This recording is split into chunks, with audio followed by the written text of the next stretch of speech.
সবচেয়ে ইম্পর্টেন্ট ব্যাপার যেটা আমার পিছনে দেখরা আপনারা আমরা যে ব্রিজটা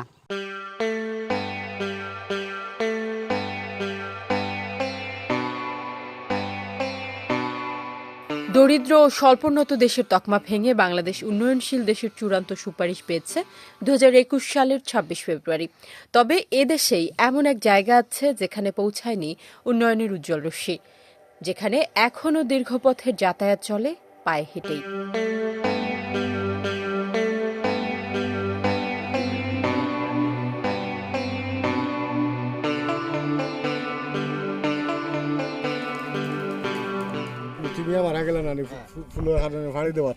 পানিতে বাঁচিয়ে নিল মতিউর রহমান, আরও ছাত্র দুই একজন মারা গেছে এই বন্যা নৌকাডুবি।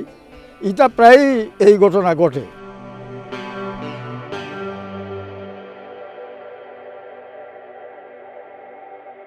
এটি বিয়ানীবাজার উপজেলার আলীনগর ইউনিয়নের পাতন ফুলমলিক খাল এলাকা।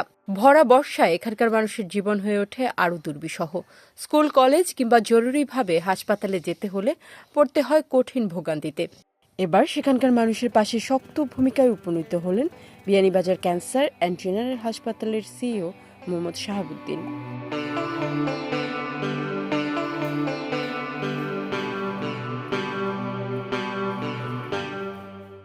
খুবই দুঃখজনক ব্যাপার যে এই মানুষগুলো এত অসুবিধায় আছে, তাদের পরিবার পরিজন নিয়ে স্বাভাবিক লাইফ তারা যাপন করতে পারতেছে না। প্রশাসন বলতেছে তারা তাদের মতো তারা কাজ করেছে এবং তারা সাবমিট করেছে, তারপরেও কোনো রেজাল্ট আসতেছে না।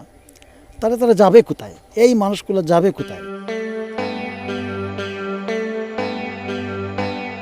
প্রগতি এডুকেশন ট্রাস্টের সভাপতি মোহাম্মদ মঞ্জুরুজ্জামান চৌধুরী, সিলেট ৬ সংসদীয় আসনে এমপি পদপ্রার্থী মাওলানা ফখরুল ইসলাম, মোহাম্মদ সেলিম উদ্দিন ও এলাকার সকলের ঐকান্তিক সহযোগিতায় তিনি উদ্যোগী হয়ে মাটি ভরাট ও ইট সলিংয়ের ব্যবস্থা করেন ফুলমলিক পাতন চন্দ্রগ্রাম সড়কে।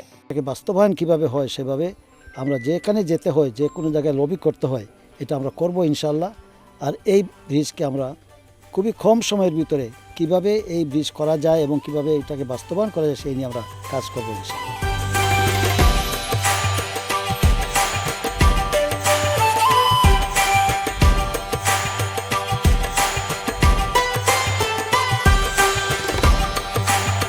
আমাদের ব্রিজ বাস্তবায়ন কমিটি একটা করা হয়েছে। সেই কমিটির সদস্য ক্যান্সার হসপিটালের সিও জনাব শাহাবুদ্দিন ভাই, এমকেসি ওয়েলফেয়ার ট্রাস্টের সহযোগী কর্ণধার জনাব মঞ্জুরুজ্জামান এবং সংসদ সদস্য প্রার্থী জনাব ফখরুল ইসলাম এবং সংসদ সদস্য প্রার্থী জনাব সেলিম উদ্দিন ভাই, ওনারা আর্থিকভাবে সহযোগিতা করেছেন এবং আমাদের এলাকার পক্ষ থেকেও আর্থিক সহযোগিতার মাধ্যমে আমরা এই রাস্তাটি নিচু ছিল, এটা ভরাট করা হয়েছে। কাঁচা রাস্তা আপাতত হয়েছে, ইট সোলিং হয়েছে। তবে এটা তো সাময়িক সময়ের নিরসন হয়েছে। আমরা এটা একটা স্থায়ী সমাধান চাই। এবং সবচেয়ে ইম্পর্টেন্ট ব্যাপার যেটা আমরা রাস্তাটা হয়েছে মোটামুটি আমরা এখন বর্ষাকাল লাগে যারা কাঁচা রাস্তাতে একটু আরামে আটতে পারবা, কিন্তু সবচেয়ে ইম্পর্টেন্ট ব্যাপার যেটা আমার পিছনে দেখরা আপনারা আমরা যে ব্রিজটা, এই যে আমরা করতে খালের উপরে যে ব্রিজটা, এটা সবচেয়ে বেশি ইম্পর্টেন্ট। কারণ এই যে মানে আমরা আশেপাশের এলাকার মিলিয়ে প্রায় 30-35 হাজার মানুষ এখানে ভোগান্তি। যেমন একটা ইমার্জেন্সি সিচুয়েশন ক্রিয়েট হইলে, একটা মানুষ অসুস্থ হইলে এখানে সরাসরি নিয়ে যাওয়া যায় না। বন্যার পানির সময় এখানেও মানে আঁটুর উপরে লঙ্গি উঠিয়া যাওয়া লাগে, কোনো সময় কোমর পানি বাদি যাওয়া লাগে।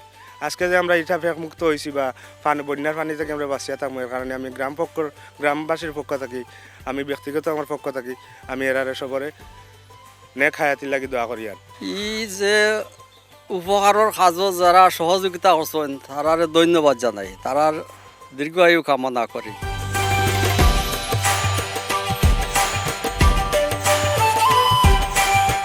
এত সমস্যায় নিমজ্জিত মানুষগুলোর জীবনযাপনে খানিক স্বস্তির আভাস এনে দিল এই রাস্তাটি।